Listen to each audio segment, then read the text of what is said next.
صحیح حدیث تو بخاری اور مسلم دونوں میں ہے کہ نبی علیہ السلام نے فرمایا اے نوجوانوں کے گروہ جس کے پاس استطاعت ہو وہ نکاح کرے، کیونکہ نکاح کرنا نگاہوں کی حفاظت کا اور تمہاری عفت اور عصمت کی حفاظت کا ذریعہ ہے، اور جو نکاح کی استطاعت نہ رکھتا ہو وہ روزے رکھ کے اپنی شہوت کو ٹھنڈا کرے۔ تو یہاں استطاعت سے مراد فیملی کا خرچہ اٹھانے کی استطاعت ہے، اس کا مرد ہونا نہیں ہے، ورنہ مرد تو وہ پہلے ہی ہے، تبھی تو کہا جا رہا ہے روزے رکھ۔ تو کون سی استطاعت ہے؟ اگر اس میں یہاں استطاعت سے مراد لیا جا رہا ہے کہ اس کی وہ مردانگی، تو پھر تو یہ کہنے کی ضرورت ہی نہیں ہے روزہ رکھ کے ٹھنڈا کر، اگر اس میں مردانگی نہیں ہے۔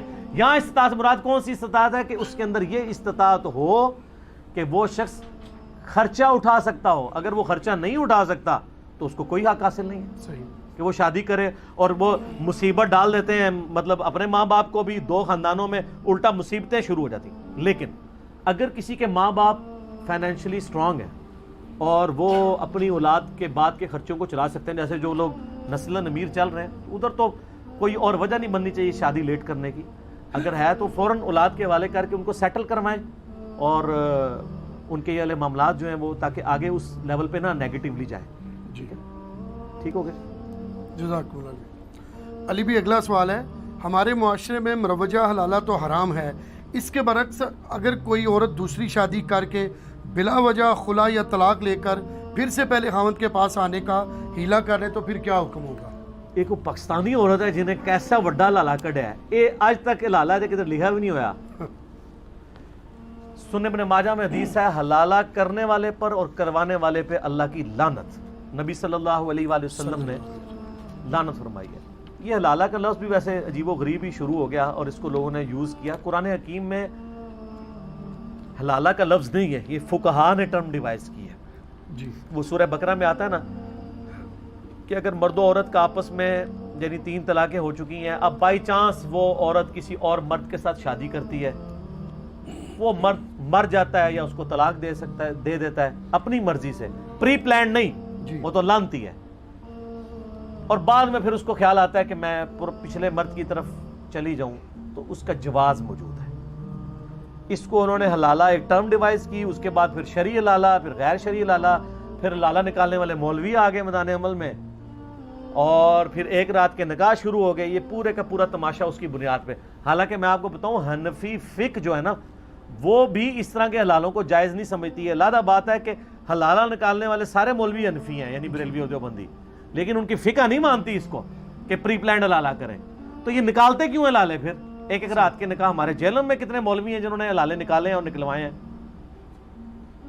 باہر جانے کی ضرورت نہیں، آپ سب لوگوں کو پتہ ہے، ہر علاقے میں پوری سٹوریاں موجود ہیں۔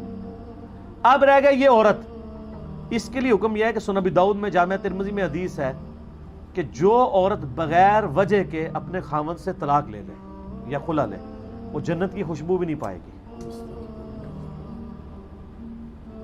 لیکن دنیا میں اسٹیبلش ہو جائے گا، اگر ایک عورت کہتی ہے میں نے تمہارے ساتھ نہیں رہنا، تو ٹھیک ہے، اس کا حق ہے نہ رہے۔ اگر کوئی جینوئن ریزن وہ پروڈیوس نہیں کر پا رہی، اس کے باوجود بھی دنیا میں اسٹیبلش ہو جائے گا، یہ اللہ نے فیصلہ کرنا ہے۔ ہم نہیں کہہ سکتے کہ جی وہ بلا وجہ لی ہے اس نے۔ ایک عورت ایک خاوند کے ساتھ نہیں رہنا چاہتی، یہ بذات خود بہت بڑی وجہ ہے۔ جی بعض اوقات شادی کے بعد پتہ چلتا ہے آتے صحیح نہیں ہیں معاملات، اور یہ قریب ہی نبھا لینے چاہیے۔ میں نے دیکھا ہے کہ لوگ جناب وہ رشتے چلاتے رہتے ہیں، وہ گھسیٹتے رہتے ہیں، بعض اوقات 4 بچے ہو جاتے ہیں، پھر جا کے طلاق ہوتی ہے۔ اس سے بہتر نہیں پہلے علیحدگی ہو جائے۔ طلاق اللہ نے رکھی کیوں ہے؟ اسی لیے کہ اس کو یوٹیلائز کیا جائے جب ضرورت پڑے، یہ یاد رکھیے گا، ویسے نہیں۔ جامعہ ترمذی میں حدیث ہے، اللہ کو حلال چیزوں میں سب سے ناپسندیدہ طلاق ہے۔ حلال اس لیے کہ ضرورت کے تحت یوز کر سکتے ہیں، ناپسند اس لیے کہ اسلام جو ہے خاندانی نظام میں بلیو کرتا ہے، اسلام قطعاً اس بات کی اجازت نہیں دیتا کہ آپ خاندانی سسٹم کو توڑنا شروع کر دیں۔ جی حتیٰ کہ صحیح مسلم میں وہ بڑی مشہور حدیث ہے کہ شیطان کا تخت پانیوں پہ لگا ہوا ہے، اور رات کے وقت وہ سارے چیلوں کی میٹنگ کال کرتا ہے۔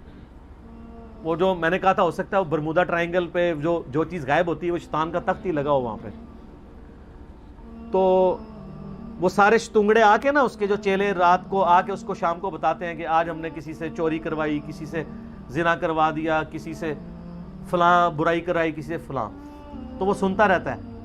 اور جب ایک چیلا کہتا ہے نا آج میں نے میاں بیوی کے درمیان جدائی کروا دی ہے، تو وہ کہتا ہے اصل کام تو نے کیا ہے، پھر وہ اس کو گلے لگا کے ملتا ہے۔ یعنی میاں بیوی کا رشتہ کتنا امپورٹنٹ ہے، اس کے ٹوٹنے سے معاشرہ ٹوٹ جاتا ہے۔ اسی لیے اسلام میں اس حوالے سے طلاق کو ناپسند کیا گیا۔ جی تو اگر یہ کوئی عورت ایسی ہوشیاری کر رہی ہے کہ وہ لالہ خود اپنا نکلوا رہی ہے، اتنی تیز ہے کہ وہ کہے کہ جی میں کسی مرد سے شادی کروں گی، پھر میں جا کے کورٹ میں خلا اپلائی کر دوں گی تاکہ میں پچھلے خاوند کی طرف، تو یہ سارا کے سارا غیر شرعی حلالی تصور ہوگا۔ وہ جب پچھلے کی طرف لوٹے گی بھی تو وہ بھی زنا ہی ہوگا، حرام ہی ہوگا۔ جی یہ سب کی سب چیزیں حرام ہیں۔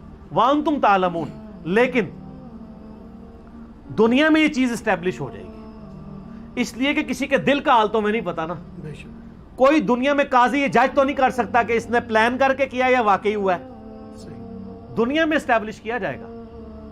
ان ساری چیزوں کے اوپر چیک جو ہے نا وہ خوف خدا ہے۔ اسی لیے قرآن حکیم میں آیا کہ اگر کسی بیوی کو چھوڑنا ہے نا تو اس کو ذلیل کرنے کی نیت سے، سورہ بقرہ میں آتا ہے، یہ نہ ہو کہ اسے بار بار رجوع کرتے رہو، چھوڑنا ہے تو چھوڑ دو، رکھنا ہے تو رکھو۔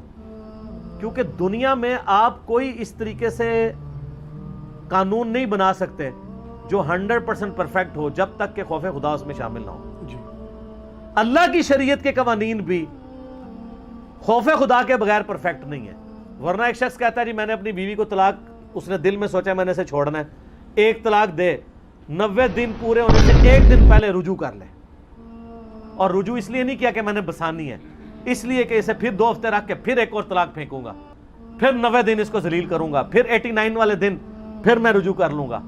تو اب اس کے اوپر چیک کو دنیا کے قانون تو نہیں ہے، وہ کہے گا میرا حق ہے، میری مرضی میں رجوع کروں، صحیح تمہیں کس نے کہہ دیا میں ذلیل کرنا چاہتا ہوں، میں رکھنا چاہتا ہوں، اندر نیت ہے نہیں رکھنا چاہتا۔ اس کے اوپر چیک کیا ہے؟ خوف خدا۔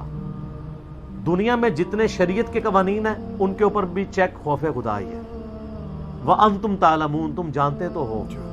اسی لیے قرآن میں جو یہ بار بار آیا اِنَّهُ عَلِيمٌ بِذَاتِ الصُّدُورِ، اللہ سینوں کے چھپے ہوئے رازوں کو بھی جانتا ہے۔ یہ بات کیوں کہی جا رہی ہے کہ دنیا میں آپ دھوکہ دے لیں گے۔ صحیح مسلم میں حدیث ہے، اللہ تعالیٰ تمہاری شکلوں اور مال کو نہیں دیکھتا، دلوں اور اعمال کو دیکھتا ہے۔